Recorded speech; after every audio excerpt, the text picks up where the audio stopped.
1.2 milyong balloons ang sabay-sabay na pinakawalan sa ere. Parang langit na biglang naging dagat na puno ng kulay. Pero ang hindi nila inaasahan, sa halip na saya, trahedya ang sumalubong. Nagkagulo ang kalsada, naantala ang rescue operations, at maging ang mga eroplano at airport operations noong araw na iyon, naapektuhan at napilitang huminto. Ano talaga ang nangyari nang bumagsak pabalik sa lupa ang 1.2 milyong balloons? Ito ang kwento ng Balloon Fest 1986, kung saan ang isang magandang ideya biglang naging bangungot.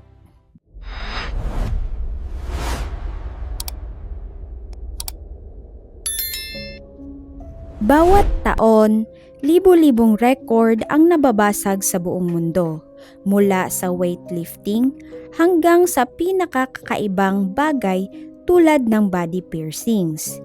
Karamihan sa mga ito ay harmless at masaya, pero minsan may nangyayaring malaking sakuna.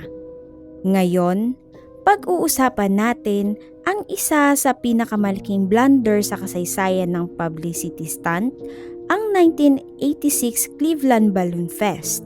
Sinubukan ng isang charity organization na basagin ang world record sa pamamagitan ng pagpapalipad ng halos 1.2 milyong lobo ng sabay-sabay. Organisado ito ng United Way of Cleveland, isang kawang gawa na gustong magpapublicity at magkalap ng pera. Ang plano, magbenta ng sponsorship para sa bawat lobo. Bawat 2 lobo na mapuno, may $1 na mapupunta sa charity.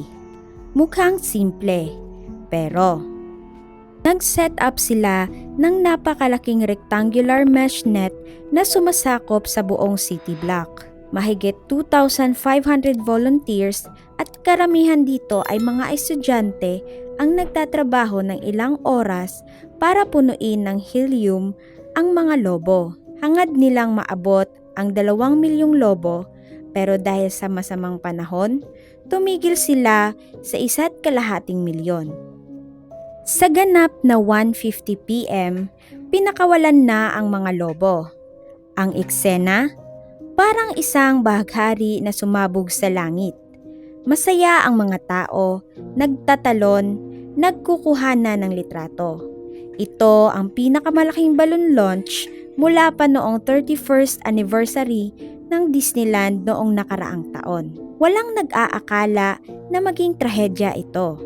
Akala ng mga organizer, mauubos ang helium at babagsak ng mahina ang mga lobo. Mabubulok pa sa lupa, pero biglang dumating ang masamang panahon, malamig na hangin at malakas na ulan. Sa halip na lumipad ng mataas at mawala, ang mga lobo ay itinulak pababa habang puno pa ng helium. Parang snowstorm ng kulay-kulay na plastic ang pumagsak sa buong Cleveland. Nagdulot ito ng maraming car accidents dahil nag-slow down ang mga driver para mag-stare sa nakakabighani pero mapanganib na tanawin. Nagland ang iba sa Burt Lakefront Airport kaya temporarily shut down ang isang runway. May isang may-ari ng prized Arabian horse na natakot sa mga lobo, natumba at nasaktan. Kasunod, $100,000 na bayad sa korte laban sa United Way. Pero ang pinakamalungkot na parte, habang nagaganap ang Balloon Fest, may 2 mangingisda na nawala, si Bernard Salzer at Raymond Brick. Hinahanap sila ng Coast Guard sa Lake Erie. Nakita na nila ang bangka nila, pero kailangan nila ng helicopter at masusing paghahanap. Pagkatapos ng launch, puno ng lobo ang buong lawa. Parang libo-libong ulo na lumulutang sa tubig. Hirap na hirap ang helicopter na lumapit dahil sa dami ng lobo. Noong September 29, kinakailangan pang isuspinde ng Coast Guard ang search.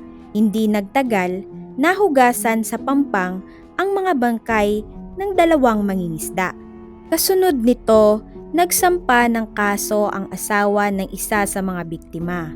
Unang hiningi niya ang $3.2 million. Pero, nagsettle out of court sa hindi inihayag na halaga.